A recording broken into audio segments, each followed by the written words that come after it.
moldave. Qu'est-ce qu'il a dit? Oui, on ne comprend pas la réaction française dans la mesure où c'était pour dénoncer justement ce qui se passait. C'était parce qu'on a dans une forme d'empathie pour la population juive en France, on a fait ça pour dénoncer justement le climat délétère. Voilà ce qu'il a dit lui. Et il précise, et ça beaucoup de personnes me rebondissent dessus, que c'était à la demande d'un groupe européen qui s'appelle le Bouclier de David. Je rappelle qu'il n'y a pas très longtemps, il y a Ismaël Boudjekada, je crois que c'est ça son nom, qu'il a été convoqué par la cellule, il a été convoqué au commissariat, il a fait de la garde à vue. C'est lui qui a été convoqué au commissariat pour avoir dénoncé un groupe qu'il avait infiltré. 450 personnes, ouais. Tzahal vaincra. Sur ce groupe, on appelle à des exactions criminelles contre des manifestants palestiniens. Ouais, c'est vrai. Des exactions criminelles contre une influenceuse. Et dans ce groupe, toujours dans ce même groupe, un individu dit il faut payer des personnes pour inonder Paris d'étoiles de David. Donc ce groupe s'appelle Tzahal vaincra. Le milliardaire moldave vous dit c'est un groupe européen qui s'appelle le Bouclier de David. Si t'es pas contre, tu as fait le rapprochement. Et dans ce même groupe, Ismaël Boudjekada, il explique qu'il y a des personnes qui parlent de trafic d'armes. C'est un groupe dont les personnes sont sur le territoire national. À ce jour, il n'y a eu aucun placement en garde à vue, aucune recherche, du moins à ma connaissance. Ou alors on n'a pas les infos. En revanche, ils ont été très prompts à aller chercher Ismaël Boudjekada pour aller le placer en garde à vue et faire peser sur lui l'accusation d'apologie du terrorisme. Je corrige, il n'a pas été placé en garde à vue, il a été entendu avec 3 de ses avocats, mais il est sorti le jour même. Il a été entendu quoi, ouais. Tu sais, moi je suis pas beaucoup. Ismaël, il a fait de la garde à vue, il y a est 2 sorti jours le là. lendemain. Ah, donc il nous raconte n'importe quoi, les gens. Il y a 2 jours, elle était Il y a convoquée. des gens. Il y a des gens. Ouais, mais je regarde, j'ai vu sur des enfants. Fatih, c'est par la nation. Nation, c'est par là. Bah oui. Nation, c'est par là. Ah non, t'as raison de me corriger, c'est bien. La question, elle n'est pas là. C'est pourquoi aujourd'hui, on n'a toujours pas été chercher les membres de ce groupe pour les placer en garde à vue, pour qu'ils soient entendus et déférés au besoin. Merci, chef, merci. Il n'y a rien du tout de ce qui s'est passé. Ensuite, on a un groupe de franco-israéliens. Tout le monde a vu circuler la vidéo où ces gens rient. Il y a des scènes de liesse où ils sont heureux ils se félicitent d'avoir tué des bébés à Gaza. Vous l'avez tous vu cette vidéo? Je ne l'ai pas vu, ouais, c'est Ah, vrai. bah, si. Je vois que les humoristiques, moi. Même la journaliste, elle a balancé ça sur la journaliste. J'allais la voir, là. Donc, il y a cette vidéo qui a tourné. Il y avait le nom des protagonistes. À ce jour, aucune des personnes qui s'est donnée à des excès de joie en disant on a tué des bébés à Gaza, aucune de ces personnes, à ma connaissance toujours, n'a été placée en garde à vue, déférée devant le tribunal, parce que là c'est de l'apologie au terrorisme. Donc moi il faut qu'il m'explique Darmanin. Le Darmanin qui a dissous les associations pro-palestiniennes, mais pendant l'entre-deux tours de 2022, il est parti chercher la voix des musulmans comme un chien à la mosquée de Paris, d'accord? Donc, mais moi, Darmanin qui dissout toutes les associations, mais qui ne dissout pas la LDJ, étrangement. C'est pour ça que je dis que malheureusement, et c'est la vérité, qu'il faut, dans la mesure où eux ont libéré la bête immonde, nous on va libérer la vérité. Il faut arrêter, je ne sais pas être antisémite que de dire la vérité. Ce n'est pas être antisémite, et en plus, je suis désolée encore une fois, c'est un terme qui est usité à mauvais escient, parce que les Arabes, les Palestiniens sont des sémites. Okay, moi, tu ne vas pas me dire que les colons qui viennent d'Europe de l'Est, qui ne sont pas des sémites à la base, mais des convertis, parce qu'il faut savoir que parmi les colons, il y a beaucoup de convertis au judaïsme, donc ils ne sont pas sémites. Tu vas me dire à moi que ce sont des sémites? Ah oui, d'accord. Ils ne sont pas sémites. Les Palestiniens sont plus sémites que les colons. Tu vois la manipulation? C'est des vrais arabes, quoi. Donc, parce que pour museler la liberté, la vérité, pour museler la parole, ils te sortent 2 jokers. Antisémitisme ou la Shoah. Avec ces 2 jokers, tu muselles tout le monde. Mais c'est comme ça qu'ils ne se rendent pas compte qu'en réalité, c'est eux qui enferment les gens et qui créent le racisme, l'antisémitisme. Si tu juges Israël à l'aune de ses exactions, si tu condamnes, et ce n'est pas être antisémite de condamner l'action de Benjamin Netanyahou, si tu le condamnes à l'aune de ses actions, de ses exactions criminelles, mais les gens, même les Israéliens qui, ça fait depuis d'une année que les Israéliens manifestent contre Netanyahou. Mais même eux, ça va les soulager. Et les gens, il y aura moins de colère, on sera moins dans la frustration. Parce que tant que la vérité, elle n'est pas dite, tu nourris la colère et la frustration. C'est ça qui, en réalité, pourquoi on est tous énervés, on est tous dans la passion, dans le débat passionné. Parce que malheureusement, on muselle la vérité. Attends, juste tiens ça s'il te plaît. Elle est mal. Elle est mal. Genre comme ça, par exemple pour un oui, pour un non, par exemple si tu regardes pas, on ne touche pas à ton poste, c'est de l'antisémitisme. Est-ce que tout ça c'est pas voulu? Ça veut dire déguiser pour mieux régner. Écoute, moi je trouve qu'au contraire c'est très bien les remarques quand comment il s'appelle là celui de Cyril Hanouna. Oui voilà. Quand lui il dit oui, ceux qui boycottent mon émission. C'est de l'antisémitisme. Mais c'est bien parce que du coup les Français qui sont pas cons, tu vois, qui ont quand même un minimum de réflexion, c'est là où ils se rendent compte qu'il y a un problème. Mais là où c'est pire pour eux, c'est que dans un pays, la France, on va pas se mentir, c'est un pays chrétien. D'accord? À la base, c'est un pays chrétien. Un chrétien, ouais. C'est pas un pays musulman, c'est pas un pays juif, c'est un pays chrétien. La fille de l'église, ouais. La fille aînée de l'église, ouais. La France, soi-disant, c'est la fille aînée de l'église. Avant que la maçonnie, elle arrive. Quand la maçonnie arrive. Bref, tu vois, donc c'est un pays chrétien. Dans un pays chrétien où on te dit que le nombre d'actes anti-chrétiens est plus élevé dans le christianisme, dans la chrétienté, à aucun moment la présidente de l'Assemblée nationale, les partis politiques, le président un membre du Sénat a appelé à organiser une manifestation contre les actes antichrétiens et la christianophobie en France. Donc c'est aux Français de souche, notamment aux chrétiens, de se poser des questions. À quel moment, quand il y a eu des exactions contre des Français, d'accord? On a vu ce qui s'est passé, des femmes qui se sont fait violer, mais non, peu importe. Les cimetières et tout. À quel moment? Les cimetières, ouais. Et quoi? Les cimetières, il a dit, les Non, profanations, Non, c'est pas ça. des cimetières et tout. Non, c'est pas ça dont je parle. En France, il y a des Françaises qui ont été violées. Ouais. Il y a des Français qui ont subi des exactions de la part des migrants. C'est vrai, il faut le dire. À quel moment ils ont été expulsés automatiquement? Jamais. Ils allaient ou en psychiatrie parce que c'était des fous, ou en prison ou en centre de rétention, en attendant, tu vois. Alors que quand ça a commencé à parler d'antisémitisme, quand c'était la population juive qui était touchée, là c'est vert. Tout de suite, allez on expulse. Mais même ça, je veux dire, quand t'es français de souche, entre guillemets, parce que je sais pas si ça existe encore, mais il y en a, mais quand t'es français, mais tu te poses des questions, tu te dis alors ça veut dire que moi en tant que français, n'importe qui, moi en tant que citoyen français, je peux me faire violer, je peux me faire égorger, je peux me faire tuer, la personne, elle ira en prison ou en psychiatrie, parce que souvent ce sont des fous, je ne sais pas, mais elle ne sera pas expulsée. En revanche, quand c'est une catégorie de la population, et notamment quand c'est le cas de la population juive, tout de suite, c'est des mesures très fermes, on expulse. Et c'est là où ils sont dangereux, c'est là où le gouvernement est dangereux, c'est là où le gouvernement cherche à nous diviser, c'est là où le gouvernement crée la haine et nourrit le terreau de l'antisémitisme, comme ils disent, tu vois. C'est ça. Merci à toi, voilà, c'était pas mal. La dernière question, j'ai pas eu le temps de la poser tout à l'heure. Qu'est-ce que tu penses de ce feu, de cette arrogance de Netanyahou qui sont en train de menacer? Il a dit par exemple à Liban, attention à Liban, hein, si vous réagissez, vous aurez le même destin que Gaza. Bah alors, Netanyahou, c'est... l'arrogance de ce gouvernement. Parce que, tu as vu la vidéo qui a circulé, ou je ne sais pas en 2014 ou même un peu plus en 2009, je ne sais plus, où il le dit, il est dans un cercle familial et il explique que de toute façon, les États-Unis, il fait ce qu'il veut avec eux, c'est les manipuler. Il le dit, hein, il s'en cache pas.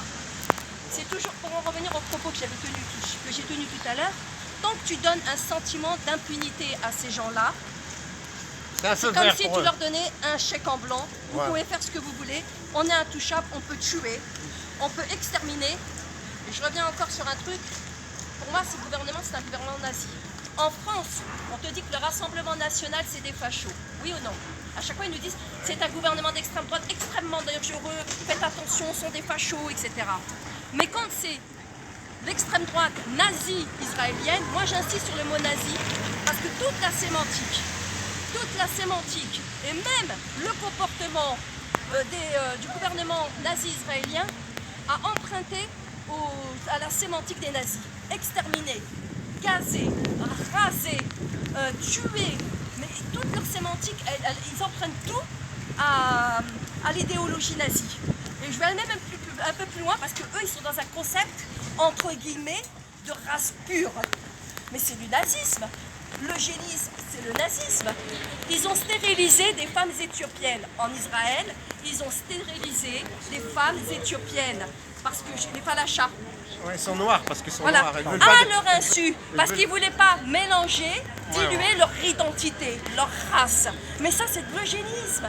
C'est un programme nazi. Il faut les écouter. Mais d'ailleurs, quand ils ont parlé de Gaza, qu'est-ce qu'ils ont dit? Ce sont des animaux. Ce sont des Donc animaux, nous, ouais. nous sommes les êtres supérieurs. Je suis désolée, c'est une idéologie nazie. Donc c'est un gouvernement nazi-israélien. Donc, Macron, en France, il te dit le Rassemblement national, c'est mal, dangereux, chaos, guerre civile. Et il va en Israël attraper. Bonjour. Attraper. Ah, Fatih, ouais, tiens, elle est reconnue. Tiens, tout le monde l'a connue, Fatih. Hein. Et On est en pleine il interview. va en Israël, il attrape Bibi. Bibi, mon amour, viens dans mes Ah, bras. t'as vu ça, alors, ouais, que ouais. alors que je te dis que Netanyahou, il ferait pâlir le Rassemblement national en France. Il ferait même passer pour des gauchistes. Donc non, il y a un problème. Et ça, c'est parce que les puissances coloniales, qui soutient le gouvernement nazi israélien? La France. La France, c'est une puissance États-Unis, coloniale. oui, les États-Unis. Les États-Unis, ils ont tué. Quelle est l'histoire des États-Unis? Comment ils ont construit leur pays? Sur le génocide des Indiens, qu'ils ont parqué dans des réserves. Les guerres qu'ils ont fait les États-Unis, regarde en Irak, pour le pétrole, parce que derrière c'est le vol du pétrole. À Gaza, il faut savoir qu'il y a une bande de gaz. Ils ont découvert du gaz à Gaza. C'est aussi ça qui motive la guerre. Toutes les guerres qui ont été faites par les puissances coloniales, c'est sur la base de mensonges et pour voler les richesses des pays arabes. Rappelle-toi du programme en Irak, pétrole contre nourriture. Mais ça c'était déjà scandaleux d'affamer les gens et de dire le pétrole et vous en échange vous avez de la nourriture. Voilà, et tu me parles de ces pays-là, donc c'est normal. Ils ont la même histoire, ils se comportent de la même façon, sans respect des populations civiles. C'était Madeleine... C'était pas Madeleine Albright qui avait dit Albright, c'est pas grave de tuer 500 000 enfants si on veut obtenir notre objectif. Ben, ils sont dans la... Idéologie. Si tu veux, voilà, ils vont dire à la France, mais qu'est-ce que vous avez fait, vous, la France, dans vos colonies, la guerre d'Algérie? Tu vois, si la France va faire un reproche, ils vont leur rappeler leur sale histoire. Et même là, et encore dernièrement, ils les prennent en otage avec l'histoire de la collaboration sous Vichy. Quant aux États-Unis, on n'en parle même pas.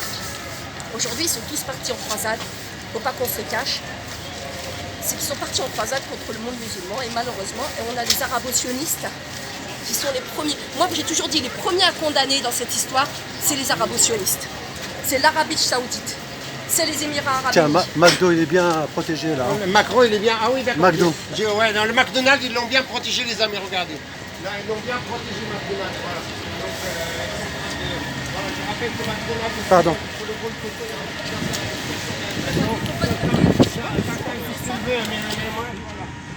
Ils jugés, ils avaient interdit le boycott, la France. Ça veut dire qu'ils ont peur. C'est une arme. peur, ouais. C'est une arme pacifique. C'est ce qu'on a en fait, c'est ce qu'il nous reste nous. Voilà, c'est une arme pacifique. Je dirais, même si tout le monde boycottait, il n'y avait même pas besoin de manifester. La manifestation, c'est bien parce que ça montre le soutien, ça met de la visibilité, même si j'ai à regretter que les parcours sont insignifiants, d'accord? Mais si tu veux, le boycott, c'est très important parce que ces gens-là, c'est leur talon d'Achille. L'argent. Le nerf de L'argent, c'est la guerre, le nerf de la L'argent, guerre. c'est le maître tout puissant qui règne Sur tous l'or, on les pays, coupe l'argent, qui ouais. règne tous les individus sur Terre. Voilà pour le... Merci, voilà, on a fait le tour, les amis. Hein. Donc, on Non, on n'a pas fait le tour, il y a beaucoup de choses Il y à a dire, toujours, mais ouais. malheureusement, vu qu'on ne fait pas des propositions adéquates, j'ai dû oublier des choses. Je sais bah, pas, Nadia, je- tu peux me rappeler parce que j'avais dit des trucs à Nadia. Qui ont téléphone. Attends, Nadia, ouais, voilà. Est-ce que vous avez dit qui c'est? Vraiment, ça fait un mois qu'ils ont libéré la bête immonde sur les plateaux télé. C'est le matin, c'est islam, le midi, c'est islam, le soir, c'est islam, d'accord? C'est-à-dire qu'avec leur prosélytisme, je ne sais même pas comment ça se fait que les gens ne se sont pas tous convertis à l'islam. Donc le matin, Islamiste, ils ont libéré la bête immonde. Hein. Depuis un mois, et nous, on ne doit rien dire, on doit subir. Parce qu'en face, malheureusement, il n'y a pas de répondant. Il y a Et pas dès de- qu'il y en a qui, quand il y en a un qui essaye, qui s'essaye à corriger, même pas à répondre, à corriger leurs mensonges et essayer de rétablir la vérité, Même- le lendemain, mais si tu me coupes à chaque fois, Pardon, je ne t'ai pas Je- coupé, je vais mettre une parenthèse, mais c'est pas grave. Vas-y, donc, vas-y. Si le matin, il dit une chose, l'après-midi, tu as un communiqué comme le comité du CRIF, et le soir, tu as une autre version. C'est ce qu'a fait Macron. Macron, devant les médias étrangers, il a dit une chose en anglais en pensant que les Français étaient bêtes et qu'ils ne savaient pas traduire le français. Le CRIF a été scandalisé par ses propos parce que Macron condamnait justement les exactions contre les civils en Palestine. Il a fait un communiqué. Le soir, Macron, tout penaud, non mais l'Israël a le droit de se défendre. Mais se défendre contre qui, contre quoi et comment? Tu vois, précise ta pensée. Donc c'est pareil, sur les plateaux télé, on a libéré la bête immonde. Les musulmans, moi je trouve qu'ils font preuve d'une résilience, mais admirable, vraiment admirable. Et comme ils ont vu qu'en fait, ils n'ont pas réussi à obtenir leur but, c'est-à-dire à foutre le feu dans la France. Que les gens sont restés calmes, tu vois, une guerre civile, c'est ça. Qu'est-ce qu'ils ont fait? Ils ont libéré le flic qui a tué Naël. Le 6 novembre, la Cour de cassation a rejeté la demande de liberté. Le 9 novembre, je crois, le 6 novembre, la Cour de cassation a rejeté la demande de liberté qui avait été déposée, le pourvoi qui avait été déposé par l'avocat du flic qui a tué Naël. Le 6 novembre. Le 15 novembre, il le libère. Il fait une nouvelle, à peine 9 jours d'écart. Si tu n'as pas compris le but recherché, c'est que tu n'as rien compris. C'est comme ils ont vu que finalement, on était plutôt résilients, on disait, on fermait notre bouche, malgré les insultes, malgré les primades, malgré tout ce qu'ils ont déversé comme haine, leur vomi, là, qu'ils ont libéré sur les plateaux télé. Les gens étaient plutôt, dans leur grande majorité, plutôt calmes. Les manifestations se sont toujours bien déroulées. Eh ben, ils ont libéré, ils se sont dit, bon, on va tenter un autre joker, on libère le flic, comme ça va partir en émeute. Ils n'attendent que ça, en réalité. Ils attendent que ça. Oui, bien sûr, ils n'attendent que ça. C'est encore de la manipulation, comme tu disais tout à l'heure, pour nous diviser. Ce qu'ils veulent, c'est pas pour rien. Regarde, tu prends les faits. Ils ont commandé pour 78 millions de grenades. C'est ça. De grenades, etc. Et c'est pour l'utiliser contre qui? Contre l'extérieur. Les nouveaux camions, contre pour les gendarmes. C'est pour l'utiliser contre nous, contre la population. La haine sur les plateaux télé, on crache sur les musulmans de la longueur de journée. Ensuite, il se passe rien. Ils sont bien disciplinés, ces petits musulmans. On a beau leur faire des crachats quotidiens, de stimuler la haine, parce que c'est carrément de la haine contre l'islam, ils s'en cachent pas. La manifestation du 12 novembre, on a entendu des propos très racistes, orientés contre la population, au regard de son origine ethnique et au regard de sa religion. Donc, on diffuse la haine, toujours pas de réaction. On va libérer le flic en espérant que ça se passe mal. Et là, par contre, ils vont être contents, ils vont pouvoir mettre en place tout ce qu'ils ont prévu. Mais moi, je suis désolée de te le dire. Il y a un moment, pendant des mois, des années, on a dit oui, mais c'est un piège, faites attention, il ne faut pas réagir.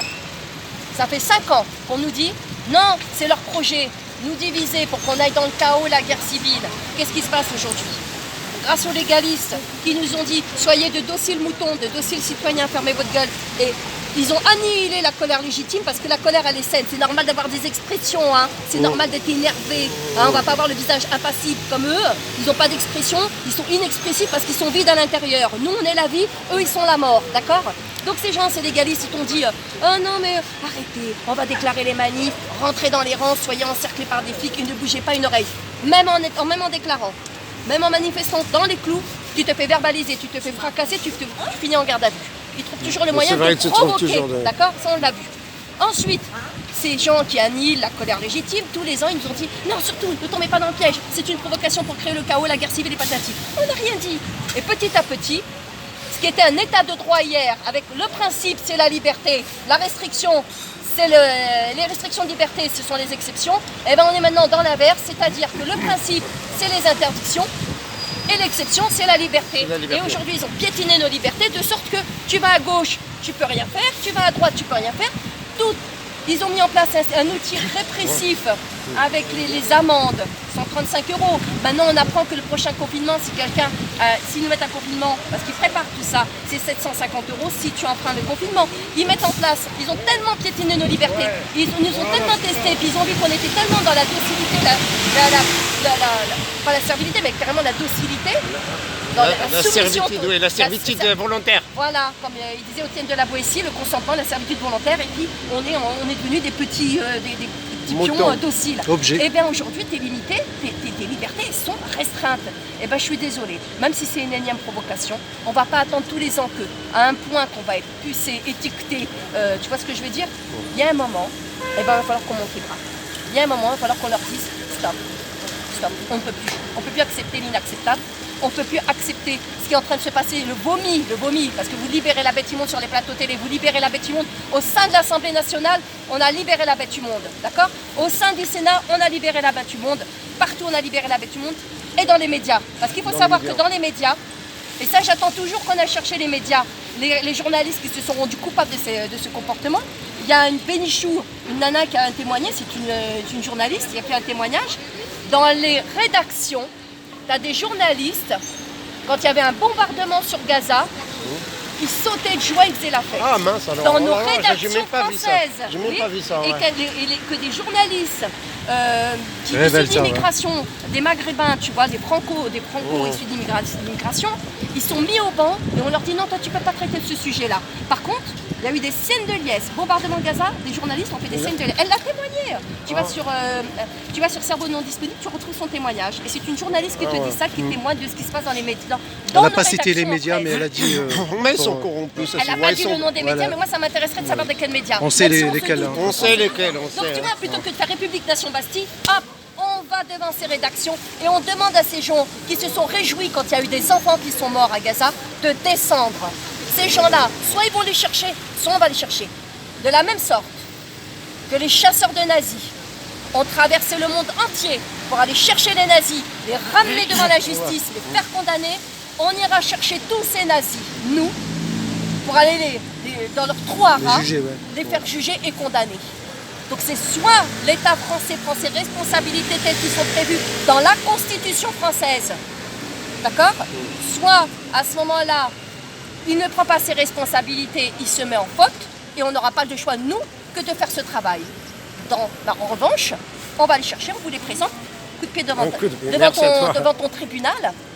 Parce qu'apparemment, ils ne savent pas où les trouver. Nous, on sait où les trouver. Hein. Si c'est juste une histoire de dire on ne sait pas où ils sont, on va vous les trouver très rapidement, vous inquiétez pas. Soit ils font leur travail, soit on va le faire. Parce qu'il est hors de question, encore aujourd'hui, demain ou après-demain, de subir encore leurs insultes, encore les incitations à la haine, de mettre des cibles, parce qu'ils ont mis des cibles dans notre dos. Quand tu entends Darmanin qui veut criminaliser les manifestants en disant ce sont des manifestations pro-Hamas, tu te rends compte ce qu'ils nous ont fait? Ils ont fait comme pour les Gilets jaunes. Comme pour les Gilets jaunes, on les a criminalisés. Ils ont dit ce sont des... Mais ça, rien que ça, Soutien tu à portes Hamas, plainte. Tu portes plainte. Parce que il nous met une cible. Mais les juges il sont nous met en corrompus, danger. les juges sont Lui, corrompus. le premier, il n'est pas légitime à être ministre de l'Intérieur. Je rappelle qu'en Angleterre, tu as la ministre de l'Intérieur qui a tenu des propos infâmes sur les manifestations pro-palestiniennes. Pareil, elle disait que c'était des manifestations pro-Hamas. Elle a été virée. C'est l'Indienne là? Oui, C'est elle a été l'Indienne, virée. ouais. Elle a été virée, ah ouais. C'est comme si on avait viré Darmanin et à raison de son l'Indienne. poste pour ses prises de position qui sont totalement non impartiales, pardon. Ils ne sont pas impartiales. Voilà. Mais attends, j'ajoute juste une information.